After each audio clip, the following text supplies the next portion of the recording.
was at a ripe young age where being left home alone was exciting. I was like 13 and my parents had just recently started entrusting me to be home alone overnight. The only condition was I couldn't leave the house or have anyone over, but I was fine with that. Something about being able to blast my music or video games without my dad yelling at me was just exhilarating. To make things even better, it was a rainy night which turned into a thunderstorm. I sat outside under the awning for a while, watching the thunderstorm as I like to do. I've always loved thunderstorms, as they just make staying in so much more cozy.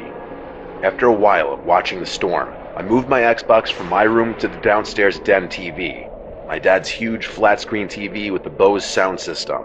The only time I'd get to game on there was when I was home alone, and I loved it. The den was a half flight of stairs down from the living room level, and it was level with the backyard, so the backyard door was in the den. I'm describing the house in past tense because I moved out, but my parents do still live there.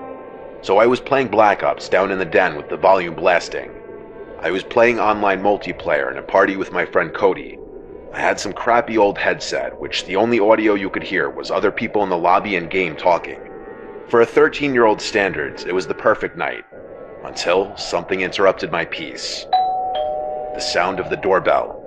It was past 9 o'clock by then. I told Cody the doorbell rang, and he said I should go check and see who it was.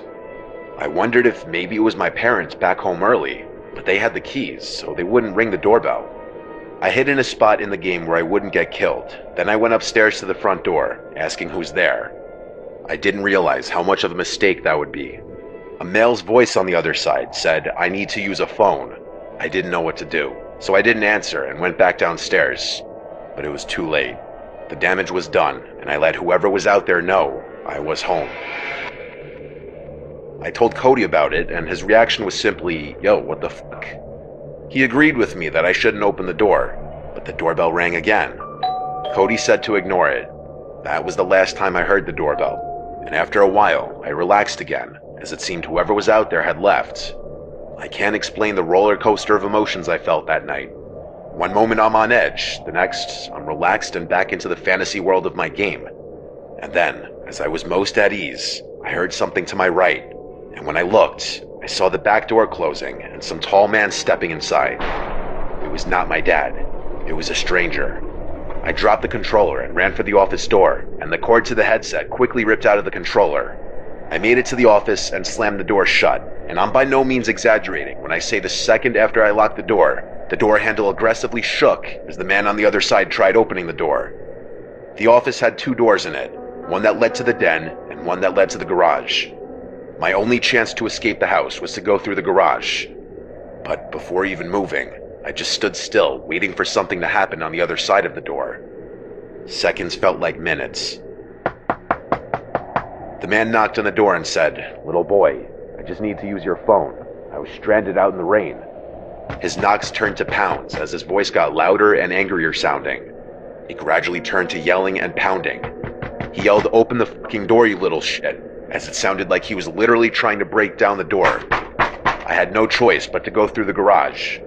I pressed the button to open the garage door, and it was so loud and slow to open that I prayed the man couldn't hear it.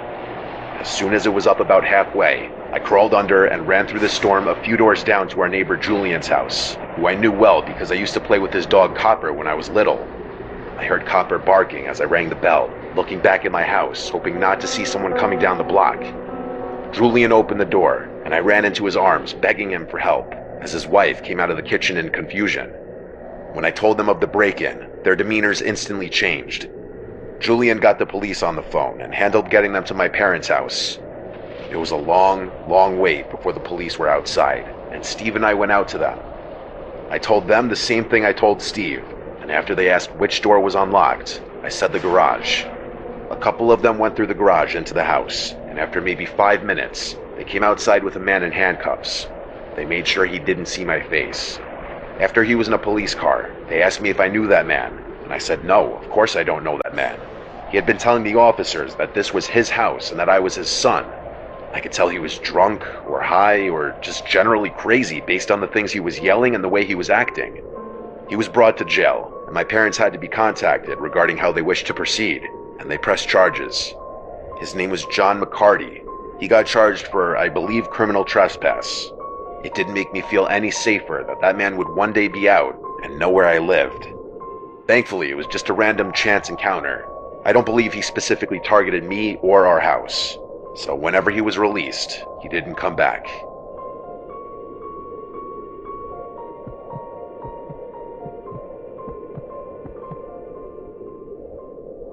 I never thought in a million years that anything truly horrific would ever happen to me.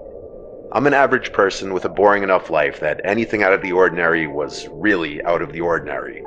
This is why I was always okay with watching or listening to those creepypasta and true horror stories on YouTube. I still do watch them often, but after my own experience, these stories scared me in a whole new way. It was late at night, I'd say around 4 a.m., but I don't really know for sure, and everyone else in my house was asleep. My mother and both of my grandparents. For the past 2 months or so, we get at least one major thunderstorm per week, and it just so happened that this one decided to start earlier that night. Now, I always enjoy a good thunderstorm, especially at night when you can go sit by a window and just watch the lightning, but something about the wind of them always creeped me out. Maybe the fact that it could be soft or deafening and switch between the two almost instantly, but for some reason, wind has always given me huge creeps. Now, this night's thunderstorm was one of the worst we'd had in a long time. It sounded like rocks were hitting my window all night, but I was enjoying listening to it while I browsed Reddit, as I do, when all of a sudden, the power went out in the blink of an eye. This was kinda creepy, but I didn't really mind, because I had my data and a decent charge on my phone, so I continued browsing.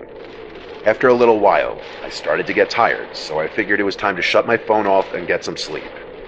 I placed it on the side table next to me and rolled over to go to sleep. I guess I passed out shortly after because I don't remember anything in between the rain hammering at my window and the eerie silence of a soft wind outside. I assume the rain stopped while I was asleep. I rolled over to get more comfortable because my side was hurting, and then I realized just how parched for water I was. I took a few minutes to try and fall back asleep again, but it didn't happen. My mouth was just too dry. I sat up, grabbed my phone, and turned on the flashlight so I could have a source of light to the kitchen to grab a glass of water and go back to bed. As I opened my bedroom door, I was smacked in the face with a blast of cold air. It was freezing in the living room. I quickly threw on a sweater and continued to the kitchen. As I was nearing it, I could hear the wind becoming louder and the temperature become colder. I reached the kitchen and walked in, grabbed a glass from the cupboard, and started to fill it with water from the tap. I took a quick glance around the kitchen and noticed something weird. The door to the patio was left open. Naturally, I was weirded out by this and a little scared, thinking of how that could happen. I ended up rationalizing to myself that my grandfather must have left it open earlier that night and just forgot about it.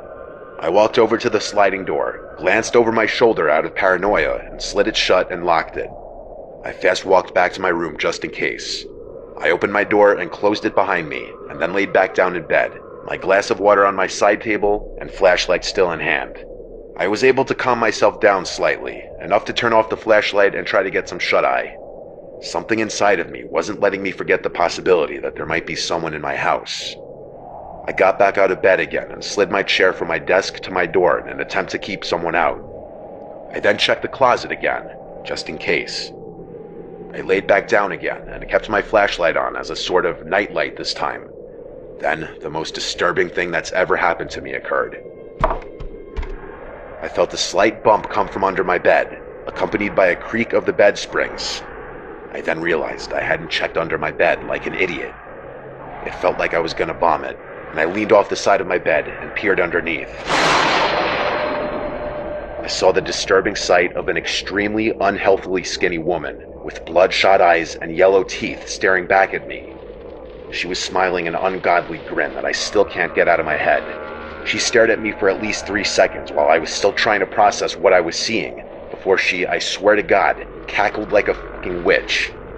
At this point, my whole brain was screaming nope, and I leapt out of my bed towards my door, moved the chair as fast as possible, and sprinted down the hall to my grandparents' room. I banged on the door as loud as I could while calling for my grandfather. He was out within seconds and he had a gun in his hand, something he had never even mentioned having in the house. We ran to my room, him in front of my grandmother and I, and we just barely caught a glimpse of a white figure running away from the bedroom window.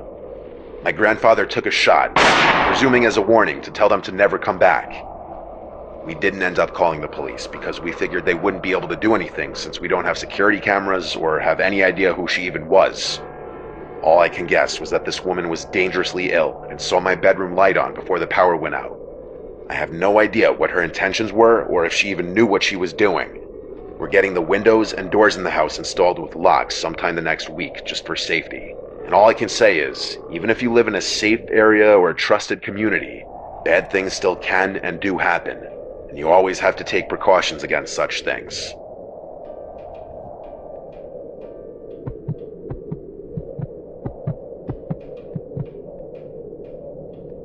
It was August. My girl Cass and I went upstate for a little weekend getaway at my family's rustic mobile home. It has running water, electricity, and a toilet, so we call it luxury camping.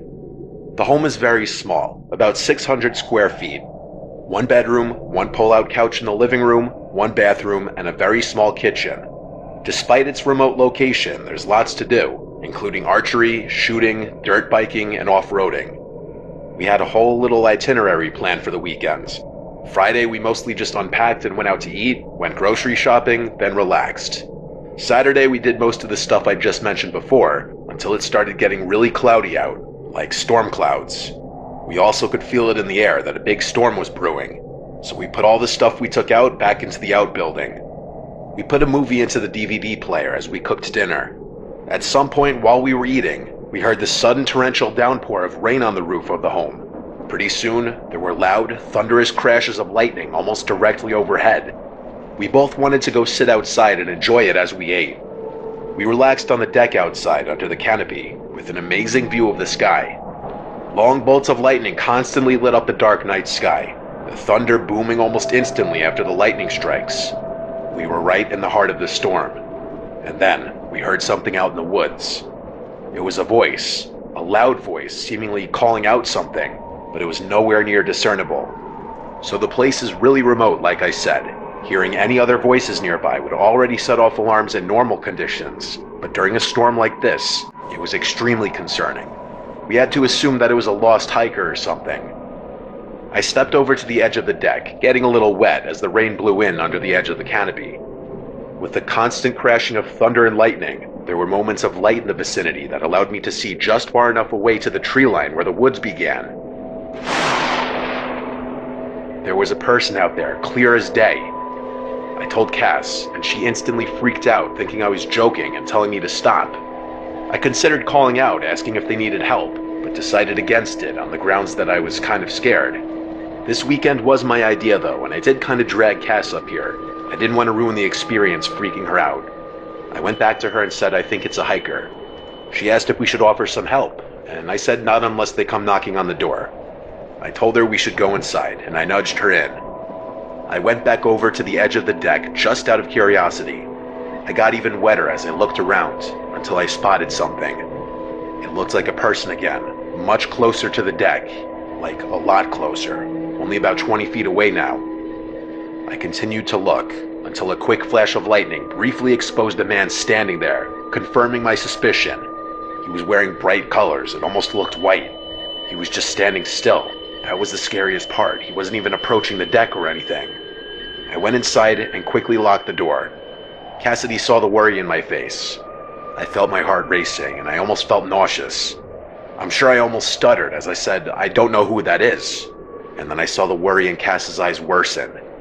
I did my best to keep her calm, telling her to expect someone knocking on the door asking for help. I said they probably just need shelter from the storm. I tell you, it was the longest 5 minutes ever, just sitting and listening to the pouring rain and lightning outside, before we felt and heard the footsteps outside on the deck, even over the sound of the storm. The home doesn't have a doorbell, so we expected a knock on the door, but instead, there was this weird shuffling sound on the other side of the lone wooden door. It sounded like attempts at opening it. It was at this point that the worry I had been feeling had peaked. I think I felt an adrenaline rush at this point. Cass was already in the bedroom, hiding at this point, and she was quietly calling for me to come. The noises at the door stopped, but there was never a single knock. I went to the bedroom and told Cass to just remain quiet. I'll be back in the room in a second. I wanted to look out the window. I went back to the living room and turned off the lamp. I took a second to just breathe before yanking the curtain open. I looked out the window, and I saw the white figure of the man running away from the window and quickly disappearing. I didn't know what was going on. I hoped that they ran away for good. To be safe, I went to the kitchen window and looked out. This one didn't have a curtain or blinds. I realized about halfway to the window that there was a face on the other side. I could see it even through the blur created by the rain on the window. I yelled at the top of my lungs, "Yo, go away," trying to sound scary. They didn't move. Now when I say this, I know it sounds incredibly cliche, but we don't have Wi-Fi in the home and the cell reception is very on and off. During a storm like this, there was no reception at all for either of us. There was my dad's rifle under the bed in the bedroom though. I left the kitchen and hurried to the bedroom where Cass was sitting in the bed biting her nails on edge. I grabbed the rifle under the bed from its case since we hadn't yet taken it out. There was a magazine already loaded with rounds thankfully, so I popped the mag in the rifle. Doing this in front of Cass obviously meant I was no longer sugarcoating what was going on, but it didn't matter, because there was suddenly a bang at the bedroom window. Something was either thrown or someone straight up banged their hand on it. And then a second later, there was a bang from another window out in the living room or kitchen. It was more than one person. This had gone far enough at this point. I told Cassidy to wait in the bedroom. I went to the front door and positioned myself to be ready to potentially fire at anyone on the other side of the door should they rush me. I quietly unlocked the door, and when I was close enough to mentally ready, I yanked the door open and drew my rifle up, pointing at the door. No one was there, and so I hurried outside with adrenaline controlling my actions and spun around quickly to ensure no one was on the deck. Then I went to the stairway and looked down, and there was that guy in bright-colored clothes standing where he was before outside the window, apparently trying to look scary. He looked up at me. He already knew I was outside, but I doubt he knew I had a gun. I shot the rifle into the air, and I heard the guy yell in a deep voice, "Oh shit," as he ran away into the darkness. I heard at least two fading yelling voices likely communicating to each other, and then it was just the sound of the storm again. I don't know how many people were out there. At least two, maybe even three. It could have been teenagers playing some fucked up prank, or it could have been some really messed up people trying to scare us and break in. I don't play around like that though. If anyone came up that deck while I was outside, I would have shot them dead. They were not there seeking help, and that is a 100% certainty. The next day was Sunday, and so we packed up and left. There were no signs of anything having been done to my car or the home or anything from the night before. I made sure to lock everything up and take anything of particular value home this time. Out of all the years of my family owning the place, that was the only encounter like this any of us had ever had. It really put a bad taste in my mouth about the place and being in an isolated place. I've been up there a few times since with my family, but I would never ever go alone.